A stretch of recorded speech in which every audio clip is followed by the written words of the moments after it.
hello छात्र छात्रीসকল মই তোমালোকৰ মাজত আকৌ এটা নতুন ভিডিও আনিছো এটো কোৱেশ্চন পেপাৰ ক্লাস 9 ৰ জেনাৰেল সায়েন্সৰ কোৱেশ্চন পেপাৰ যিবিলাক ষ্টুডেন্টৰ এনুৱেল এক্সাম হোৱা নাই হেবিলাক ষ্টুডেন্টে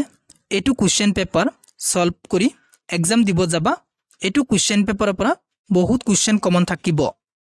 তোমালোকে মোক কমেন্ট কৰি কবা যদি তোমালোকৰ কিবা কনফিউজ থাকে 45 টা এমসিকিউ কোৱেশ্চন আইছে আৰু 45 মাৰ্কৰ লং কোৱেশ্চন আইছে আৰু 10 মাৰ্কস প্ৰ্যাকটিক্যাল আছে তোমালোকে মোক কমেন্ট কৰি কবা 45 টা এমসিকিউ কোৱেশ্চনৰ ভিতৰত যদি তোমালোকৰ কিবা কনফিউজ থাকে তেনেহলে মোক কমেন্ট কৰি কবা স্যাৰ মই এটো এমসিকিউ নোৱাৰো আপুনি শিকাই দিয়ক মই তোমালোকক শিকাই দিবলৈ চেষ্টা কৰিম লগতে যদি তোমালোকৰ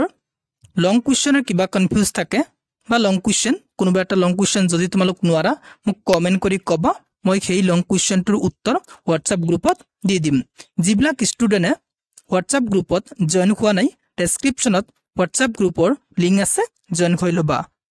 মই বাৰে বাৰে কৈছো যিবিলাক ষ্টুডেন্টৰ এনুৱেল এক্সাম হোৱা নাই হেবিলাক ষ্টুডেন্টে এটো কোৱেশ্চন পেপাৰ সলভ কৰি এক্সাম দিব যাবা এটো কোৱেশ্চন পেপাৰৰ পৰা বহুত কোৱেশ্চন কমন থাকিব